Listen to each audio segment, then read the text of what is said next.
After Anansi became Anansi the spider, he traveled around the place that white men called the New World. But the New World was not new at all.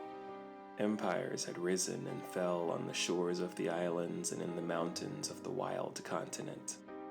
In the wind, Anansi could read the stories of the already almost forgotten people, with names like Kangari, Ino, Pahoy, and Mayaka. But there were new stories being written as well. Those bodies that survived the water were strong, and they were put on platforms and traded for paper and coins. But for some of them that were sold, the minds were even stronger. Strong enough that they could not be broken by the whip, or the sun, the hate, or the indifference. Anansi found the stories that he came for, growing in the fields, drifting like ghosts in the enormous houses, etched in the suffering of the weak and the fighting of the strong. Welcome to Chapter 2. My name is History, and as always, I am your reliable collector of the forgotten fantasies, stories gathered from historical narratives so remarkable that they caused the god to give up its power and venture to a place where it was not really known. Last time, the runaway slave poet Mamadou's records show us how Kamau reached the island, the Obaifo likely transforming itself into a firefly to escape the hull of the slave ship, the Bloody Princess. Kamau had undertaken the long and terrible voyage in search of his lover, the witch Asa. For the benefit of listeners who may be unfamiliar with Obaifo lore, let us pause here and include some brief exposition. It may be difficult to understand how Kamau was able to track Asa across the ocean and to the exact island where she had been taken. You see, historians and followers of the occult alike know that unlike the vampires of modern lore, the Obaifo had never been human. They were a supernatural race as old as the mountains. In the book, Vampires, A Hunter's Guide, by Steve White and Mark Mackenzie Ray, the Obaifo are described as a, quote, powerful and parasitic species.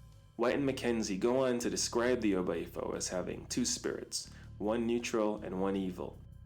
In her seminal work on Obaifo lore, Nan Freeman explains the relationship between an Obaifo and their witch. Freeman writes, "Unlike a witch's familiar, an Obaifo is not a servant. An Obaifo rarely works with a mortal, but romantic relationships are not unheard of, usually with those who sit at the cross-section of the supernatural world, like witches. But the love of an Obaifo is not an ordinary thing. They develop a link with their partner that allows each of them to know always what the other is feeling, to experience two lives at once." So it is not surprising that Kamau knew which island Asa was being taken to. He was experiencing the trip with her, seeing through her eyes and feeling what she felt. But Freeman also explains that, like the power of the gods, the Obaifo's connection to their witch did not extend to the shores of the New World. So while Kamau was able to follow her across the ocean to the first place we knew he visited, he had no way of finding her among the ocean of stolen black faces. There are numerous accounts of his bloody search that extended from the docks where the slaves, for that is what the stolen men and women had finally become, from the docks where the slaves were sold to the fields and plantations where they labored. Jonathan Miller, a merchant who made a small fortune selling slaves to local plantations, was the first white man to ever record an encounter with an Obaifo. His statement was printed by several local newspapers covering the incident. A few excerpts from these articles are enough to give us a clear picture of what happened. Quote, "The Bloody Princess landed a few days later than scheduled and with fewer bodies than I expected. The captain couldn't explain it, just stuttering and shaking his head like a fool. We accounted for what we had, and the crew went off to drink and do the kinds of things sailors do. We had our next auction scheduled for later the next day, and it was no easy job trying to wash off the stink of the journey. I'm a God-fearing man, so I made sure they were all well fed and their injuries seen to. A few of the girls were with child, and them we sold separately to people who would wait a while before working them as hard as the others." Miller's statement was published in its entirety, so he goes on to explain the process of washing and oiling the slaves before sending them up to block where the crowd competed for their bodies. This sale, however, would not be like the others. Miller describes the event. We had just sold a boy and a girl, a pair, and I was thinking how nice it was that they got to stay together when I heard a sound that made my blood run cold. It was like an animal howl and the scream of an angry man all at once. I don't know where he came from. It was as if he fell out of the sky. A large black man with muscles like chain rope, a shaved head, skin that did not shine from any oil we kept in the back, and eyes like fire. This was nothing like the other incidents. He wasn't a runaway, because they always come in groups. No, he wasn't a man at all. Miller continues. The two guards fired their rifles, and it looked like he was bleeding, but it didn't bother him. When he reached the first guard, he grabbed his hair and broke his neck like a stick. I heard it all the way at the other end of the room. Then he bit into the guard's neck and started sucking just like a man would drink from a bottle. The other guard kept firing, but most of the bullets just went into the body of his dead partner. Then it was his turn. Same loud crack, and then gross slurping as he was drained. I don't know why I didn't run. I just never saw a thing like that before in my life. When he turned to look at me, blood dripping down his face, I could see that his teeth were like a wolf or some other kind of animal.